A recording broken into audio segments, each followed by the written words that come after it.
ஒடுக்கப்பட்டவர்கள் சார்பாக கேட்கிறேன் உரிமை, அடைக்கப்பட்டவர்கள் சார்பாக கேட்கிறேன் உரிமை, ஒடுக்கப்பட்டவர்கள் சார்பாக சின்னத்திலே என்னுடைய அன்பு மக்கள், உங்களிடமிருந்தே உங்களுக்காக வந்தவர்கள். வணக்கம்.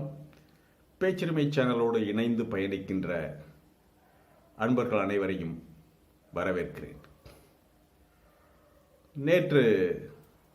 நேற்று முழுவதுமே நண்பர் சீமான் அவர்களுடைய நாம் தமிழர் கட்சியினுடைய தலைவர் சீமான் அவர்களுடைய பிரஸ் மீட் பற்றி தான் தமிழகம் முழுவதும் பெரும்பாலும் பேச்சு.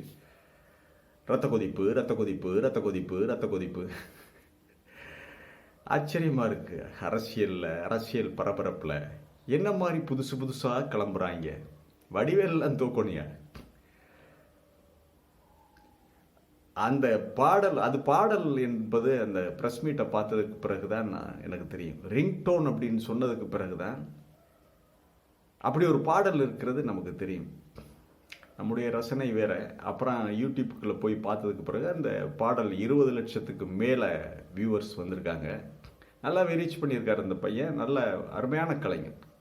அந்த பாடல் பாடி நடித்திருக்கிற அந்த பையங்கள்லாம் சாதாரண ஏழை எளிய நிலையிலிருந்து வந்தவங்க, மக்கள் கலைஞர்கள்.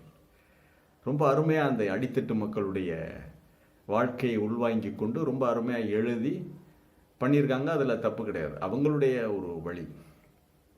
அவங்க கொச்சையாக பாடுகிறார்கள், சென்னை தமிழில் பாடுகிறார்கள் என்பது வேறு. அதை ஒரு கலையாக அதை மாற்றி மக்களை ரசிக்க வைத்திருக்கிறார்கள். வாழ்த்துக்கள். சினிமா கலைஞர்கள்லாம் தூக்கி சாப்பிட்டான் அந்த பையன். ஆமாம், ஒரு தடவை 2 தடவை நம்மை போன்றவர்கள் ஒரு தடவை 2 தடவை பார்க்கலாம்.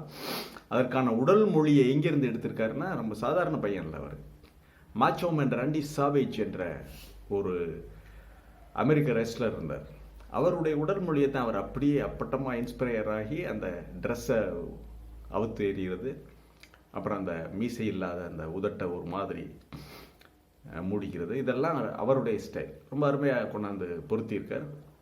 நல்லா பண்ணியிருக்கார். நான் இது என்ன சொல்ல வர்றோம்னா, முதல்ல இதை பார்த்துருவோம். நம்ம அவருக்கு விவசாயி சின்னம் கிடைக்காது என்று அடித்து சொன்னோம், கிடைக்கல, மடக்கிட்டாங்க. அதன் பிறகு மைக்கு கொடுத்தாங்க. மைக்கு நல்ல சின்னம் தான், வேணாம் அப்படின்னு சொல்லி படகு சின்னம் கேட்டார். இப்போ படகும் கொடுக்க முடியாதுன்னு சொல்லி மைக்கை கொடுத்துருக்காங்க. மைக்கை அவர் அறிமுகப்படுத்துறாரு. கிட்டத்தட்ட 15 வேட்பாளர்கள் டாக்டர் வேட்பாளர்கள். டாக்டர் இந்த நாட்டுக்கு தேவையில்லைன்னு சொல்லுவார். டாக்டர்கள் தேவையில்லை. எல்லாரும் டாக்டர் ஆகிட்டா யார் விவசாயம் பண்ணுறது, யார் கால்நடைகளை பார்த்துக்கிறது, மாடு மேய்க்கிறது, யார் விவசாயம் பார்க்குறது? அதனால டாக்டர்கள் தேவையில்லை. ஆனால் எம்பி தேர்தலுக்கு டாக்டர் அவருக்கு வேணும். அந்த அம்மா, அவரோட ஒரு மயிலாடுதுறையில் நிற்கிற அம்மா, அந்த அம்மா என்ன சொல்லுது, போலியோவுக்கெல்லாம் சொட்டு மருந்து போடாதீங்க, மருந்து மாத்திரைகள், அதாவது நம்முடைய ஆங்கில மருந்து மாத்திரைகள் எடுத்துக்கிற கூடாது, போலியோ சொட்டு மருந்து போடக்கூடாது, தமிழ் மருந்துகள், தமிழ் மூலிகை சாறுகளை குடிச்சு நாசமாக போங்க. அது அந்த அம்மாவுடைய ஜேனர். இப்படி ஒரு கலவையான ஒரு அரசியல் கட்சியாக இருக்கின்ற, நான் எதுக்கு இதை சொல்ல வர்றேன்னா, இதை ஒரு 2 தடவை 3 தடவை கேட்கலாம் சார். இந்த பாடல் அது ஒரு பெரிய தமிழ், நாங்கள் தமிழுக்காகவே இருக்கிறோம், தமிழ் தேசியத்திற்காக இருக்கிறோம், தமிழை மீட்டெடுக்கிறோம்லாம் கூவிக்கிட்டு இருக்கிறவருக்கு அவருடைய தம்பிகளுடைய ரசனையை பார்த்தீங்களா எப்படி இருக்குது? ரத்த கொதிப்பு, ரத்த கொதிப்பு, ரத்த கொதிப்பு. அதை ரிங்டோன், முன்ன என்னென்ன பாடல்களை ரிங்டோனாக வச்சிருக்காங்க தெரியாது. இது எப்படின்னா, அந்த ரசனைகள் பல்வேறு. ஒரு மனிதனுடைய ரசனையை வச்சு அவனை இட போட்டுடலாம். அவனுடைய கல்வி தகுதி என்ன ஏதுங்கிறத அவனுடைய ரசனையை வச்சு இட போட்டுடலாம். ரத்த கொதிப்பு, ரத்த கொதிப்பு. இந்த பாடல் வச்சிருக்கான்னா, ஒரு உடம்புல ஒரு உதாரணம் என்னன்னா, சொறி சிரங்கு வருதுன்னு வச்சுக்கிறோங்க. 90%, 92% பேர் அந்த சொறி சிரங்கு உடனடியாக போய் வைத்தியம் பார்த்து ஆன்டிபயோட்டிக் எடுத்துக்கிட்டு களிம்பு பூசி அதெல்லாம் சுத்தம் பண்ணி, சுடுதண்ணி வச்சு சுத்தம் பண்ணி, டெய்லி டெட்டால் போட்டு கழுவி அதில் மருந்து பூசி அதை ஆற்றிடுவாங்க, அதை சரி பண்ணிடுவாங்க. அது அழுக்குனால் வர்றதான் சொறி சிரங்கு.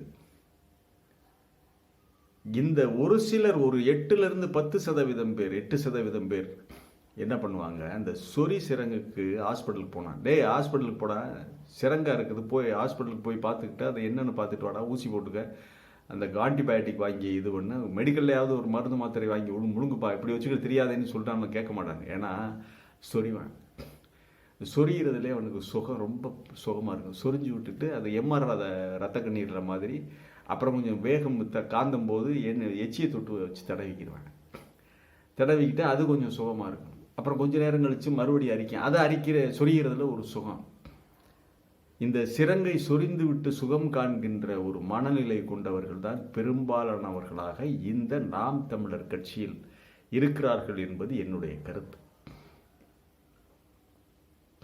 நான் தவறுன்னு சொல்லலை, அது அவங்க விருப்பம். ஆனால் பெரும்பாலானவர்கள் அப்படித்தான் இருக்கிறார்கள். குறைந்த கல்வி தகுதி, 10ஆம் வகுப்புக்கு கீழே, 8ஆம் வகுப்போடு கோட்டடிச்சிட்டு வந்தது நிறைய. அடுத்தது மாடி பிடிக்கிறது, ஜல்லிக்கட்டு, அந்த கும்பல் ஒரு கும்பல். இதெல்லாம் வைத்துக்கொண்டு நாங்கள் ஆட்சியை பிடிக்க போகிறோம்னா இதுதான் அந்த சொறிவதில் சுகம் காணுகின்ற ஒரு 8-9% பேர். மிஞ்சி மிஞ்சி போனால் ஒரு 12% மேல் இவருக்கு வாக்கு கிடைக்காது. ஆனால் இவங்களுக்கு இருக்கிற ஆசை எல்லாமே அமைச்சராகணும், மினிஸ்டர் ஆகணும், தமிழகத்தை ஆட்சி செய்ய வேண்டும். அங்கே வந்தவனுக்கு சுல்டானேட்டா ஓமான்லேருந்து ஒருத்தனை இறக்குமதி பண்ணியிருக்கானுங்க, டாக்டருங்கிறேன். பெரும்பணக்காரங்களை வளைச்சி பிடிக்கிறதுல அண்ணனுக்கு நிகர் யாருமே கிடையாது. அவன் எப்படி சிக்கி சீரழிஞ்சா என்ன, கொண்டாந்து வச்சாச்சு. அவருக்கு தமிழும் தெரியல, ஒன்றும் எழுத படிக்க தெரியவில்லை, சொன்னதை திருப்பி சொல்லிட்டார். ஓமானில் படித்தவரான். ஓமானில் தமிழ்லாம் சொல்லி கொடுக்குறாங்க, அதெல்லாம் படிக்கலாம், எழுத படிக்கலாம் முடியும். கடைசியாக தமிழ் எழுத படிக்க தெரியாதவருக்கு நாம் தமிழரில் என்ன வேலை என்று நம்ம கேட்டக்கூடாது. இப்படி அந்த ப்ரெஸ் மீட்டை பார்க்க போய் தான் நமக்கு அந்த ரத்த கொதிப்புங்கிற அந்த விஷயமும், இந்த இரத்த கொதிப்பை வைத்து இவர்களுடைய யோக்கியதையை எடை போடுகின்ற ஒரு வாய்ப்பும் கிடைத்தது. நம்ம இதிலிருந்து யாருக்கு என்ன சொல்கிறோம்னா, தம்பி மனோஜ் போன்றவர்கள் எல்லாம், கருஞ்சட்டைப்படை தம்பி அதர்மம் மனோஜ், இவங்கெல்லாம் நாங்கள் அந்த தம்பிகளை காப்பாற்ற போகிறோம், எப்படியாவது மேலே கொண்டு வர பார்க்குறோம், எப்படியாவது அவங்கள மாற்றலாம்னு பார்க்குறோம். அதெல்லாம் முடியவே முடியாது. பள்ளத்துக்குள்ள, ஒரு குறுகிய பள்ளத்துக்குள்ள 500 பேர் கிடக்கிறான். அவன் அதுக்குள்ளே சுண்டலி கழிவுகள்லேருந்து, எலி கழிவுகள்லேருந்து, பெய்கிற மழையிலேருந்து எல்லாமே ஒன்றாகி ஒரு ஸ்மெல்லுக்குள்ளே கிடக்கிறது. அதுக்கு அவனுக்கு ஒரு சுகமாக இருக்கும். நீ போய் கையை கொடுத்தீங்கன்னா உன்னையும் பள்ளத்துக்குள்ள தான் இழுத்து போடுவான். அவனுக்கு அதை விட்டு வெளியே வரவெல்லாம் மனசே கிடையாது.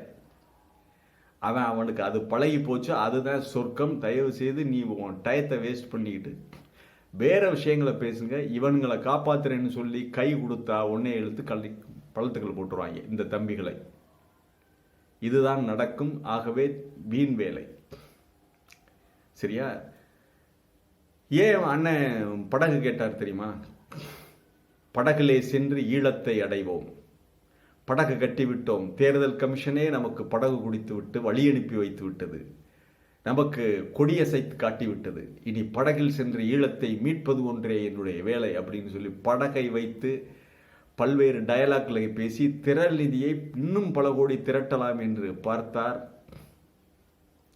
இதை தெரிஞ்சுக்கிட்டு தானோ என்னவோ படகை கொடுப்பதிலே ஒரு ஆப்பு வச்சுட்டாங்க. இவங்க போகிற வழி தான் தெரியுமில்ல, இவங்க எதுக்கு படகு கேட்குறாங்க அப்படின்னு சொல்லி. நீ படகு கிடையாது, ஆமை ஓட்டிலே சென்று கொள்ளுங்கள். ஆமை ஓட்டு சின்ன இருந்திருந்தால் அதையும் கேட்டிருப்பாரு. ஆனால் அது கிடைக்கல. இந்திய தேர்தல் கமிஷனில் இல்லை. ஆகவே இந்த நாம் தமிழருடைய இந்த ரசனை மிகுந்த, இவ்வளவு அருமையான ரசனை மிகுந்த ஒரு பாடலை நமக்கு அறிமுகப்படுத்தியதற்கு முதலில் நன்றி சொல்ல வேண்டும். இவர்களை வைத்துக்கொண்டு ஜெயிக்க முடியாதுன்னு அவருக்கே தெரியும். 10% ஓட்டுக்கு மேல் 10% வாங்குவார். ஏன்னா இந்த மாதிரி ரசனை உள்ளவங்க நிறைய இருக்கிறாங்க. 10%க்கு மேல் உங்களுக்கு வாக்கு கிடைக்காது. நாளுக்கு நாள் மனிதனுடைய குணாதிசயம் என்னவென்றால், தான் இருக்கின்ற இடத்திலிருந்து மாற்றம் பெற்று பிற மனித சமுதாயங்கள் அடைந்திருக்கின்ற முன்னேற்றத்தை, நாகரிகத்தை அடைய வேண்டும் என்ற ஆவல் கொண்டதுதான் மனிதனுடைய குணாதிசயம். அது மனிதனுடைய குணம். அதிலிருந்து நீங்கள் ஒருபோதும் கீழே இழுத்து தள்ள முடியாது. கீழே வருவேன். தகுதியை வளர்த்து கொள்ளாதவர்கள், இது போதும், தகுதி பெற்றவர்களை, நன்றாக படித்தவர்களை தரக்குறைவாக நினைக்கிறவர்கள் இப்படி தான் இருப்பாங்க. இந்த மாதிரி கும்பல் தான் சீமானு அவர்களுக்கு கிடைத்திருக்கின்ற ஒரு வரம். இதை வச்சுக்கிட்டு ஆட்சியை பிடித்திருவாரா? பார்க்கலாம். இந்த தேர்தல் அவருக்கு என்ன பதில் சொல்லுகிறது என்பதை. மீண்டும் ஒரு காணொலியிலேயே சந்திக்கிறேன். இது வாய்ஸ் ஆஃப் தமிழ் வழங்கும் பேச்சுரிமை சேனல். சேனலை சப்ஸ்கிரைப் பண்ணிவிட்டு மறக்காமல் பெல் பட்டனை அழுத்துங்கள், கமெண்ட் செய்யுங்கள், அதிகமாக ஷேர் பண்ணுங்கள். நிறைய சப்ஸ்கிரைபர்ஸ் வர வேண்டியிருக்கு. அதிகமாக ஷேர் பண்ணுங்கள், பிடித்திருந்தால் லைக் செய்யுங்கள். நன்றி, வணக்கம்.